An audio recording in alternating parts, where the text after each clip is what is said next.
Nagbabalik po muli ang inyong lingkod at nagbabalita ng mga balitang dapat nating malaman dito sa ating bansa. Ito ang Balitang Pambansa. Atin ngang matutunghayan sa channel na ito kung ano ang nangyayari sa loob ng ating gobyerno at syempre tumutulong na rin sa ating mga mamamayan na malaman ang katotohanan dahil mayroon tayong karapatan na malaman ang tunay na nangyayari sa ating bansa. Ngunit bago natin panoorin ang balita, huwag niyo pong kakalimutan na mag-subscribe sa ating channel at pindutin ang notification bell para lagi kang maging updated sa ating mga bagong videos na ina-upload araw-araw.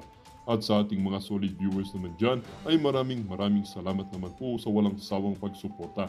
At syempre, huwag din pong kakalimutan mag-iwan ng like at i-share ang ating mga videos. At kung mayroon ka naman pang opinion, ang ating comment section ay bukas para sa inyong mga hinaing. Ito na nga mga kaibigan, ating panoorin ang buong video. Salamat po muli and God bless!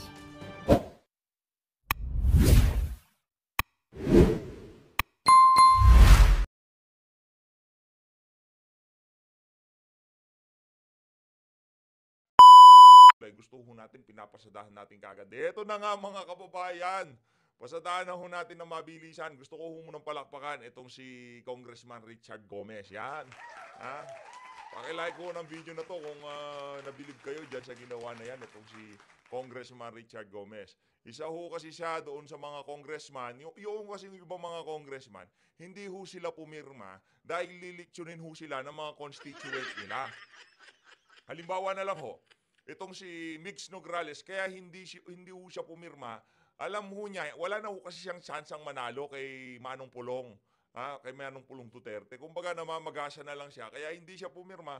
Ang baho na ho ng pangalan ng mga Nograles sa Davao, lalo pa hong babaho kung sakaling pumirma, yang si Mix Nograles. Pero wag ho kayong magkakamali. Lahat ho ng pagpapanggap gagawin ng mga Nograles na yan para matalo lamang ho ang mga Duterte. Pero ngayon pa lang ho nakikita natin tapos na ho ang political career ng mga Nograles dahil si Tatay Digong tatalunin niya yang si Carlo Nograles, di ba yung kalaban niya? Ito naman si Manong Pulong tatalunin niya ho yang si Mix Nograles. Dito naman ho mga kababayan, Rep. Richard Gomez did not sign the impeachment petition against Vice President Sara Duterte. Palakpakan ho tayo. Saludo ho tayo dyan sa ginawa na yan. Itong si Congressman Richard Gomez. Habang itong si habang itong si Gloria Macapagal naman ho, better safe than sorry. Gloria Arroyo skips final House session to avoid Sara Duterte's impeachment. Natatakot pa ho siya. Baka sa bagay, madam, no, sa tingin ko naman sa bagay, no, nung nagkaroon ng loyalty check, isa ka sa mga loyal kay Tambaluslos, no? Di ba, Madam Gloria? Pero tingnan natin, sa mga susunod na panahon, sa tingin niyo ho ba mga kababayan, yang si Gloria, mangga din ho ba yan? Kagaya nitong si Aimee. Base ko kasi dito sa post ng Politico.com, former President and now Pampanga Rep. Gloria Macapagal Arroyo reportedly skipped attending the final session of the House of Representatives before the May 2025 election so she wouldn't be caught in a blind over impeachment over Vice President Sara Duterte Politico.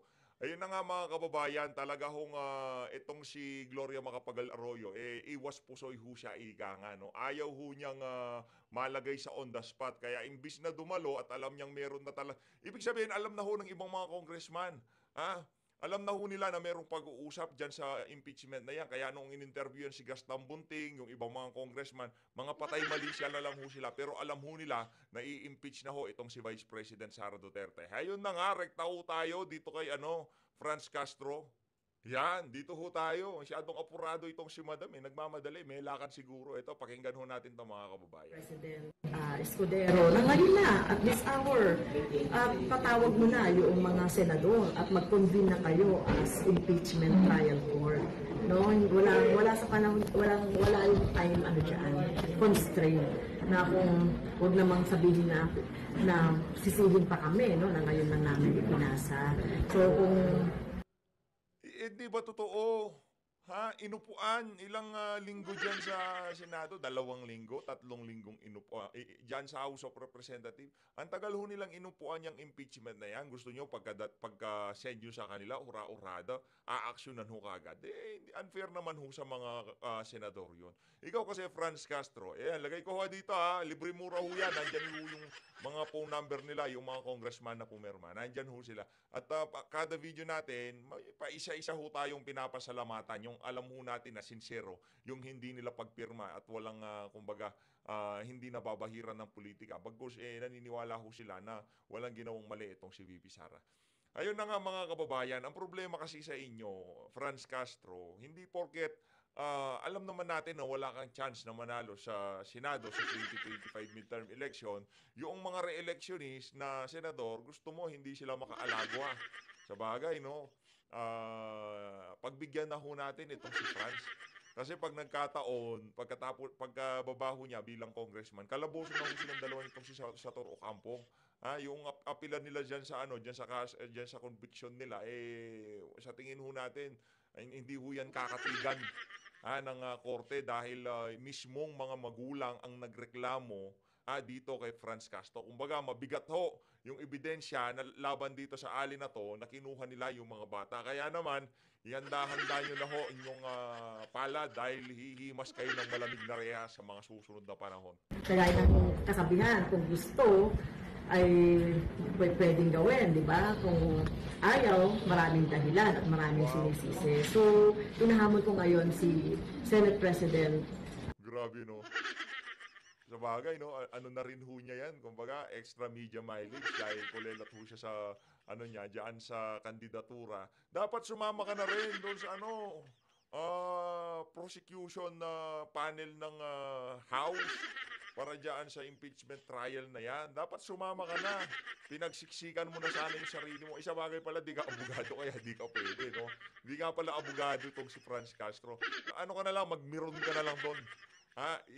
Mag-cheer ka na lang kay Luis Ro pag nagsasalita siya. Escudero na, come on, i-ano mo na, no? I-convene mo na yung Senado as impeachment trial court. At kung hindi po gawin ng Senado under the leadership of SP, what does it tell about Senate? Disservice yan sa ating mga kababayan dahil malaki ang inaasahan ng mga taong bayan sa Senado, sa mga senador natin dahil alam mo, isa lang inaasahan namin dito, Franz Castro. Pagkaalis mo sa pwesto, diretso ka sa kulungan. Yun. Yung ginagawa mo na yan, yung pagsasalita mo na yan, yung kalayaan mo na yan, diservice yan sa sambayan ng Pilipino. Dahil doon sa mga magulang na naperwisyo nyo, pinagkukuha nyo daw yung mga bata Oh, di ba? Ang complainant to, hindi naman kung sino-sino lang, hindi ho yung mga grupo o kung sino pa man, magulang ho mismo ng mga batang binitbit nitong si Franz Castro. sila lang naman ang binigyan ng konstitusyon, no? So, nasa kanila yung ibinigay ng taong bayan na papel talaga, no, para bilang impeachment judge. Kaya kung hindi nila gagampanan yung tungkulin nila at uunahin nila yung kanilang mga personal interest para manalo sa eleksyon, I think mag-iisip ang taong bayan na kung iboboto pa sila o hindi.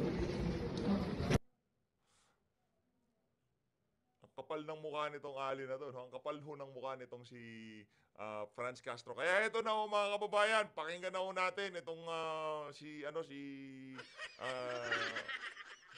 Senate President Chis Escudero, no? Kaugnay diyan sa pag-aapura sa kanila ng mga congressman na to, di ba? Kung hindi ho kasi naipasa yung impeachment na yan, ang problema minadali nila kaso malaki na gastos ni Tamba. Nakuha niyo ho pa mga kababayan kung bakit. Alam din ho kasi ni Tamba, majority doon sa mga nag-coops na congressman diyan sa TWADCOM at saka diyan sa Committee on Bad Government, di na ho makakabalik yung mga yan. Markado na ho kasi yan sa ating mga kababayan sa nilang mga distrito. Hindi rin ho nagustuhan ng mga constituent nila yung ginawa nilang pagkukups diyan sa House of Representatives. Kaya alam din ho nila na pagka hinintay pa nila na matapos tong Congress, pag nagbukas yung 20th Congress, panibagong bayaran na naman ho yun sa mga congressman. Panibagong panliligaw na naman ho yun.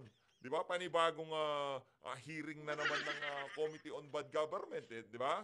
O di natin lang maghi-hearing pa sila o magpa-file na lang yung magpa-file na lang ng impeachment o kung ano man ang gagawin nila. Pero malaki pa rin hong gastos kasi itong mga to kumbaga kargado na eh. Kargado na ho itong mga congressman na to kay Tamba. Kumbaga pagka hindi nila sinunod ang kagustuhan ni Tamba, may kalalagyan sila. Sa laki ba naman ang ibinibigay dito sa mga congressman na to? Kada event, 777, meron 77 skip. Oh, di ba? Imposibleng pagka sinabi ni Tamba na pumirma ka dyan, kailangan mong pumirma. Pagka hindi ka pumirma, may kalalagyan ka. Ang laki-laki na ng gastos ni Tamba dyan sa mga congressman na yan. Tapos balita pa ho natin, ang pagpirma daw ho ng mga congressman na yan, di umano. Napakalaki daw ho ng pondo niyan. Talagang nagbuhos daw ho sila ng limpak-limpak na salapi para talagang mapakita na solido ang House of Representative at ang kumbaga maipakita kasi representante ho yan ng iba't ibang distrito ng ating bansa Kumbaga yung mga kada distrito talagang gustong ma-impeach itong si Vice President Sara Duterte. Kaso taliwas ho yun sa nangyayari on the ground ika nga. Yung iba ho nakikita na natin yung mga taga-suporta ni VP Sara, winawasak ho nila yung mga tarpaulin. Mga taga-suporta ng mga Duterte at ayaw ma-impeach si VP Sara. Yung mga congressman na pumirma, winawasak na ho yung mga tarpaulin nila. Sa susunod na video ho natin, ipapakita ho natin yan. O, rekta na ho tayo dito kay Boy Quilay. The Senate shall... As Senate President, it's your call, di ba, sir? So what is your plan? Isa-isayin muna natin. Sang-ayon sa rules ng Senado, kapag kami inihaing articles of impeachment or complaint or resolution on impeachment sa Senado, the Senate President, nakalagay sa rules namin, shall take proper order of the subject of impeachment. Ngayon, ano bang ibig sabihin ng shall take proper order of the subject of impeachment? Hindi nung impeachment complaint, hindi nung impeachment but the subject of impeachment.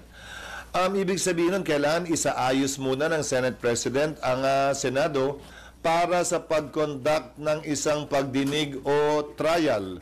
Sasagutin ko rin yung isang napakinggan kong abogado na tila eksperto din daw sa mga bagay na ito. Sabi niya, the Senate shall immediately, ayon sa kanya, sabi ng Konstitusyon, proceed with trial. Busin na lang ng konti, pero parang hindi niya nabasa yung saligang batas. Walang sinabing immediately ang saligang batas. Ang sinabi ng saligang batas ay shall forthwith proceed with trial. Ngayon, kung babalik tanawan natin, bago ko sagutin yung tanong, Sally, kukumpletuhin ko na para... Okay.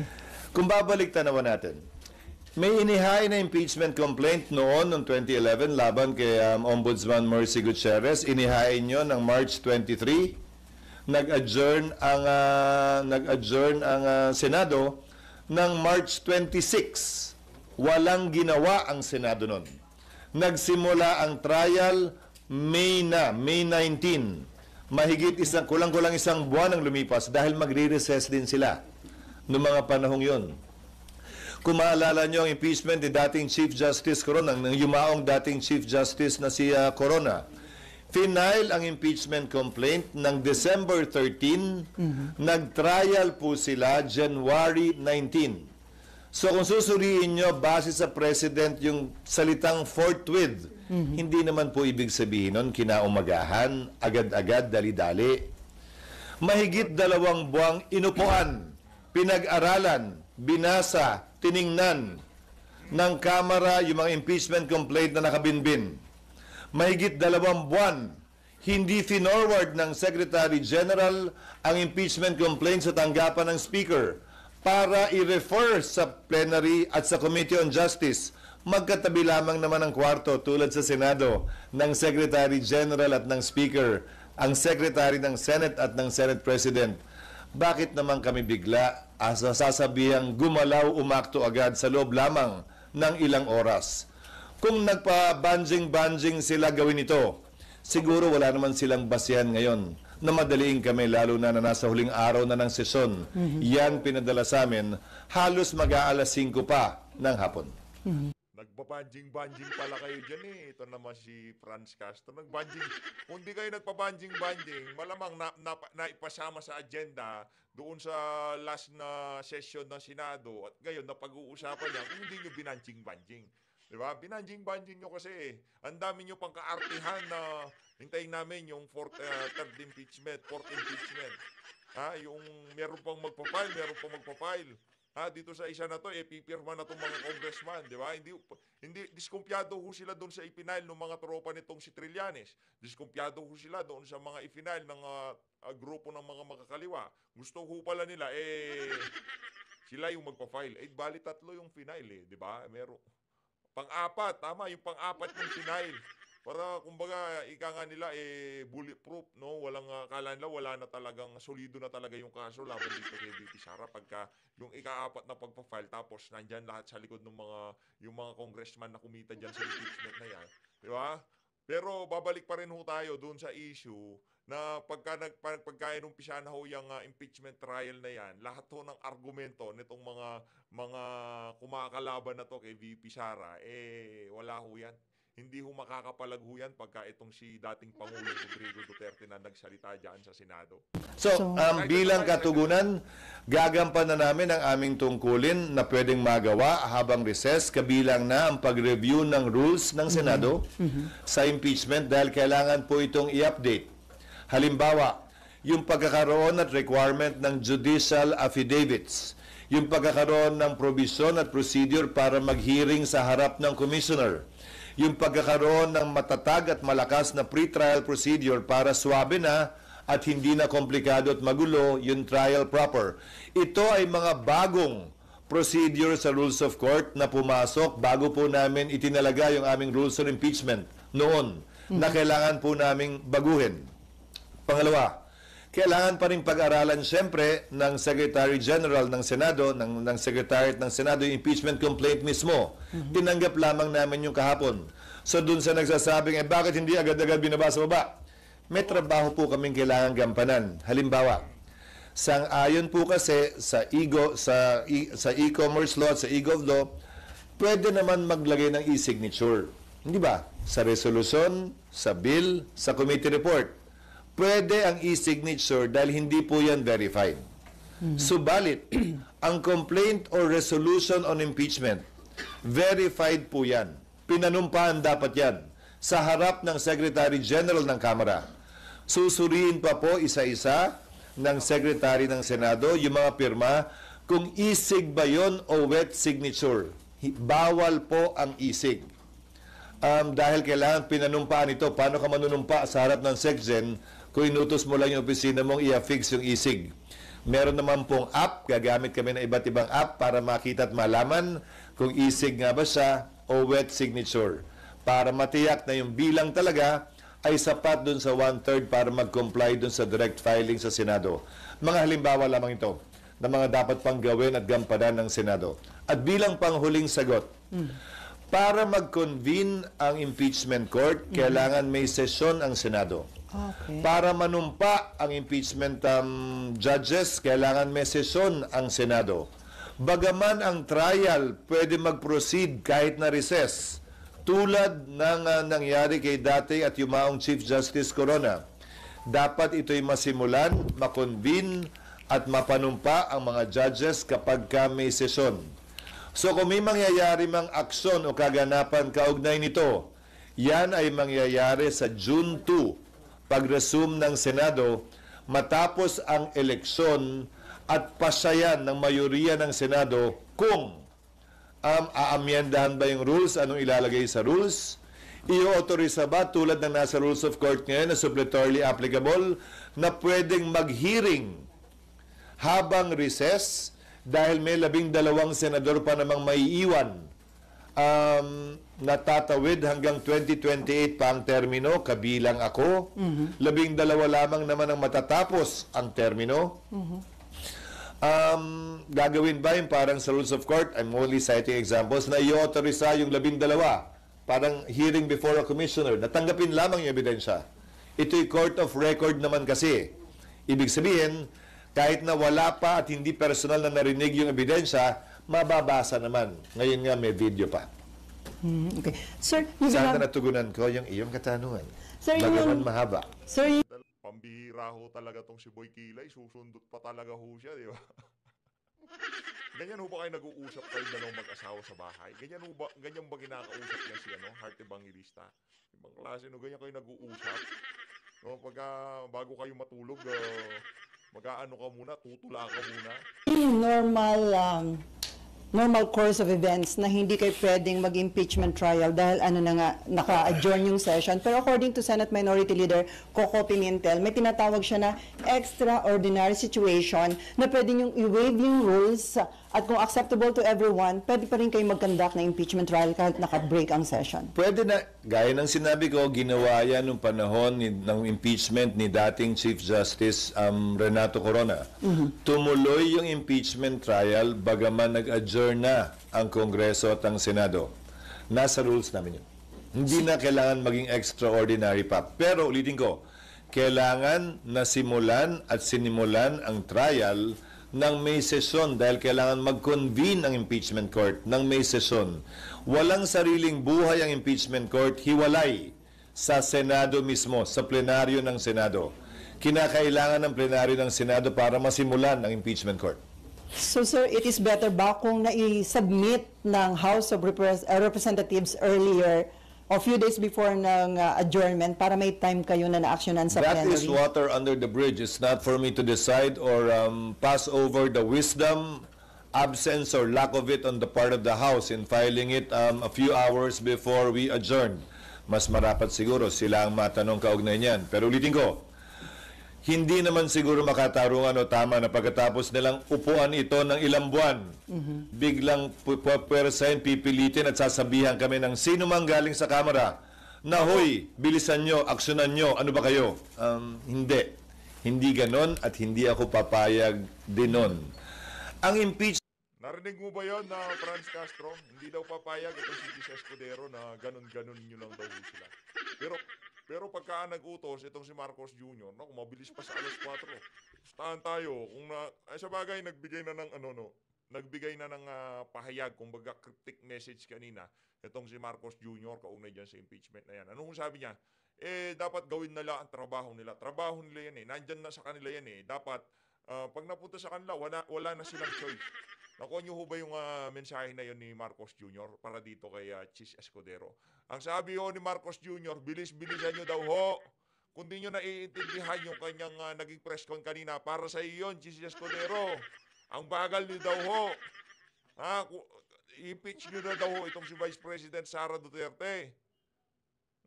Impeachment process para sa akin, hindi mahalaga kung pabor kayo o kontra, hindi mahalaga kung ma-acquit o ma-convict. Ang mahalaga para sa akin, bilang tagapangulo ng Senado, maging maayos ito, sang-ayon sa batas, credible, kapanipaniwala, at magagawad ng hustisya. Pabor man yun sa opinyon ng mas nakararami o konti o hindi. Considering yung mention nyo ng mga possible scenarios, sir, can we say na walang mangyayaring impeachment trial during the break or mahirap? Wala. Legally, it cannot be done. So, Legally, it cannot be done, again, as I said, because the impeachment court was not convened. The impeachment complaint was not referred to plenary for there to be a basis for the impeachment court to be convened by the Senate sitting as a legislative body, hindi muna as an impeachment court. Yun, wala ho, hindi ho mauumpisahan. Kaya ano na ho tayo, balik na ho tayo doon sa mga totoong issue, kulang-kulang na ba ICAM report, ha? Yung pagdami ng nagugutom ngayon sa ating bansa. Ano pa, yung kriminalidad, illegal na droga, lagi ho kasama yung droga, no? Lagi ho talagang kasama yung droga kasi ibang klase ho itong itong administrasyon na ito, napakarami ho ng mga bangag. Napalaganap po talaga sa kalye yung mga pakalat-kalat na hindi mo malaman kung ano gagawin nila eh. sir, kahit sinabi ni PBBM na ayaw niya sa impeachment dahil divisive, sinuportahan pa ng isang religious group, pero still, natuloy pa rin na-impeach si BP Sara sa House, na-transmit dito sa Senate. Indication ba yon na hindi nagpa-impluensya ang House of Representatives? Siguro mas sila yung dapat mong tanongin yan, hindi ako. Basta ang Senado, gagampan na namin ang tungkulin namin ng, tatagalugin ko ng may malamig na neutralidad ng isang hukom na walang kinikilingan. We will perform our duty and function with the cold neutrality of an impartial judge. and without fear nor favor, we will rule over things as we see fit and based on what is right and what the law provides. Since it is a political process, can we expect na lahat po ng mga senador na tatayong impeachment judge ay magiging fair and impartial, considering na iba kaalyado ni VP Sara? It is a political process, pero para sa akin, ito'y masasaksihan ng ating mga kababayan, tutunghayan ng ating mga kababayan. At malaki ang papel na gagampanan ng public opinion naman talaga dito. At yan ang tinatawag na political process siguro. Pero maging ganun pa man, siguro sabay-sabay tayo, impeachment judge man or mga kababayan natin na manonood sa pagdinig. At base sa ating mapapakinggan, makikita, hindi maririnig o hindi makikita, tayo mismo ay gagawa ng sarili nating pasya. At dahil political process nga ito at mga politiko ang tatayong umuupo bilang hukom, sinong politiko ang kilala mo na sumusuwag, ika nga, sa public opinion, lalo na sa panahon ng halalan. So, inimbento talaga itong sistemang ito na nagsulat ng ating saligang batas para ganito naman talaga. Hindi para maging sobrang hiwalay, ika nga, sa opinion ng publiko kaugnay sa bagay nito dahil politiko din naman ang hinuhusgahan. From Myla muna, although para nabanggit nyo na, kung sir, kung after election magko-convene yung impeachment court, tas limited na yung time ninyo, carry over yun kung bago na yung composition ng mga senador at kongresista sa 20th Congress? Iyon ang aking paniniwala. Bakit? Ang Amerika kung saan natin kinopya yung ating sistema ng demokrasya at Republican government. Yung kanilang Senado, sa pagkakaalam ko, 1/3 lamang ang hinahalal at any one time. May naiiwang 2/3 pa rin. Kaya pwede mong sabihin, continuing body talaga yung Senado. Ang Senado ng Pilipinas, 12. So, walang majority, walang quorum ang maiiwan. Subalit, ilang bagay ang nais kong sabihin kaugnay nito. Tingnan nyo na lamang ang mga collegial courts dahil ito'y hindi function ng legislature. Hindi ito typical na bill sa aking pananaw na pagtapos ng Kongreso, i-file mo uli. Pag hindi na-aprubahan, kailangan aprubahan uli ng magkabilang kamara. Kahit na-aprubahan sa kamara, dito hindi, simula uli sa simula. Halos lahat naman siguro sang-ayon. Ito'y impeachment court. Hiwalay sa function ng lehislatura. Pero siyempre, kikilalanin ang pagtatapos ng termino ng mga miyembro nito. So ano ang pwede nating ihalin tulad dito? Ang mga collegial courts. Ano-ano ang collegial courts? Sandigan Bayan, Court of Appeals, Supreme Court. Isama mo na yung Constitutional Commission, kabilang na ang Civil Service, ang COMELEC. Tanong, kapag kami nakabinbin bang kaso sa mga ito at nagpalit sa tagal ng kaso sa mga korteng yan, ang mga maestrado ng Korte Suprema, maestrado ng Court of Appeals ng Sandigan Bayan, dahil ito ay mga courts of record naman, dinidismiss ba yung kaso o nagpapatuloy lamang? Hindi ba ang sagot ay nagpapatuloy lamang ito? Patuloy lamang yung mga kaso maski nagpapalit ang bumubuo ng collegial court na yon, tulad lamang ng impeachment court. Lalo na, court of record din ang impeachment court, kung saan magpalit man, mag-absent man, hindi man mapakinggan ng personal ng impeachment judge, pwede pa rin siya gumawad ng desisyon base sa record na tinanggap ng ebidensya ng impeachment court. Sir, may patanong lang si Nympha. Paano kung magpatawag... Asan ba sila? Nasa press officer. Paano daw kung magpatawag ng special session si PBBM? Pwede nyo na actionan yung impeachment? Oo, pwedeng mangyari yon, pero ang pagpapatawag ng special session sa aking pagkakaalam ay hindi para mag-convene ng impeachment court. Sa aking pagkakaalam, ang pagtatawag ng special session ay para sa mahalagang bagay at panukalang batas na kailangan ipasa ayon sa ating saligang batas. Hindi ito isa o saklaw marahil nung probisyong yon, kaugnay ng special session. Pero haharapin namin yon pag nandiyan na. Siyempre, pag nagpatawag ng special session, sang-ayon man kami o hindi, siyempre, alam namang hindi kami mag-attend. Okay, Mav and then RG. Sir, some senators... Sir, meron pong mga re-electionist senators na nag-raise na ng concerns na hindi nga raw sila kampanya kapag araw po nagkaroon ng hearing during the break. Was that part of the consideration? No. Again, we did not talk about that. Nobody discussed that with me, that particular concern. Again, because no caucus was held about it for the simple reason that I don't want to presume that things will happen before it happens. Mukha naman kami masyadong excited, di ba, na, oh, ayun na, bukas, nandiyan na, lika, meeting tayo. No, we did not do that. We had a lot of work to do trying to rush pieces of legislation that I'm sure you don't want to ask about anymore and will not talk about given the impeachment na mahahalaga din naman na makabuluhan at may malaking impact sa ating ekonomiya at bansa. Okay, RG. Just At teka, follow up lang dun sa kay Senator Bato. So, may Si basis... Senator Bato ba? Some senators lang ang sabi ni Ma'am. Pero isa si Senator Bato na parang concern niya, parang talo sila o lugi kasi hindi sila makakapag-ikot habang ibang senatorial candidates makakapag-ikot. Actually, again, may basis yung concern. not necessarily. Tandaan mo, maraming senador ang maraming kongresista ang sumikat sa impeachment at naging senador. Maraming mga senador na nagre-elect din base sa impeachment. So, depende. Dahil nakatutok ang lahat ng buong sambayanan doon, ayaw mo nun, di ka na mag-iikot. Kung yun talaga yung pakay mo. Pambihira naman ho itong si Senator Chis Escudero. Hindi, ano naman ho kasi yan yung pagsasalita, hindi naman ho lahat, marunong yan.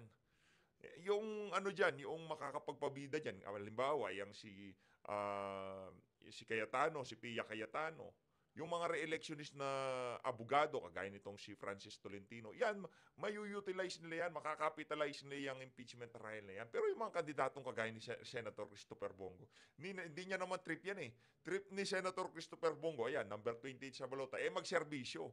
Ngayon, anong gagawin dyan? Nakaupo lang. Siyempre, mas pipiliin niya na mag-iikot-ikot para malaman niya yung hinaing ng ating mga kababayan kaysa tumambay dyan sa trial na yan. Kaya tama nga ho na tapusin na muna itong election na to para talagang maipwesto natin itong ating mga kandidato dyan sa Senado. Mga kababayan, napakahalaga ho na maipanalo ho natin. Kaya tinuturo na ho kayo nitong si VP Sara. Yang mga kandidato natin, hindi, yung mga nag-i-slide papunta doon, yan yung mga merong saltik sa utak. Pero yung mga nag-ano lang, merong transition na merong numero, yan ho yung mga senatorial candidate natin. Huwag ho kayo magpalito. Hindi ho kandidato yan, yan ho yung mga pumirma. Yan si Flores. Pero yung Senator Bato de la Rosa, kandidato ho natin yan. Kailangan ho, maipanalo ho natin si Attorney Jimmy Bondoc. Ayan si JV Hinlo. Importante ho, napaka halaga na talagang mailukluk natin sila sa susunod na eleksyon. Pag nagkataon na nagkaroon ng impeachment trial, at least alam natin na meron ho tayong numero at hindi mai-impeach itong si Vice President Sara Duterte, di ba? Meaning, so, depende. Ang sagot ko ron, depende. Pero ulitin ko, hindi namin napag-usapan yan. But it can make or break re-election. Well, definitely. Pero it's a platform, it's an opportunity. Saan ka makakakita ng live na teleserye tungkol sa tunay na buhay ng tao na hindi susubaybayan? Nasa sayo na lang kung yung karakter mo ba'y kontrabida ron o bida. At wala pang bayad, free. Isa pa yun, walang bayad. RG. Hala. Okay. Okay, sir. Ang dami kasing pumirma dun sa impeachment complaint, about 215. Do you think that is reflective of the support for the leadership of the House? Hindi ko maintindihan kung saan nanggaling yung press release na yon ng Speaker.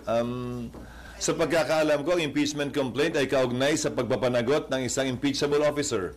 At walang kinalaman sa pagsuporta sa liderato ng Kamara. Ihahalin tulad ko na lang siguro dito. Na ma-convict o ma-acquit ba sa dami o liit ng boto, magre-reflect ba yon sa suporta sa akin ng mga mambabatas dito sa Senado? Sana hanggat maaari wag dating iugnay masyado sa politika o pangangampi ang prosesong ito dahil naihain na nga, ayoko nang bigyan ng kulay politika ito, magkabilang kulay man, green man o red o yellow o anuman. Sir, ang isa bang senatorial candidate can act as a defense lawyer? Candidate? What do you mean? Kasi may isang senatorial candidate, di ba? Parang may state, Attorney Vic. Sino? Attorney Vic Rodriguez. Nag-volunteer na agad siya? Oo. Kailangan muna siyang tanggapin ng kliyente bago siya makapag-volunteer. Parang, Ang pag-volunteer ng abogado sa kaso, alam ko tawag dyan ay ambulance chasing. Hindi yata tama yun. Marapat ang kliyente, ang akusado, ang ini-impeach, ang mag-anunsyo ng kanyang mga abogado at hindi para i-volunteer yung serbisyo ng abogado. Kayo naman, wag ho kayo masyadong magpahalata. Natakot kayo kay Atty. Vic Rodriguez. Ambulance chasing. Nakikita naman ho ng ating mga kababayan, kahit ho tayo abogado, magbo-volunteer ho tayo kay VP Sara. Ang nagkataon, hindi ho tayo abogado. No, ngayon yung pag-volunteer nitong si Atty. Vic, in good faith, hindi yung porket kandidato siya.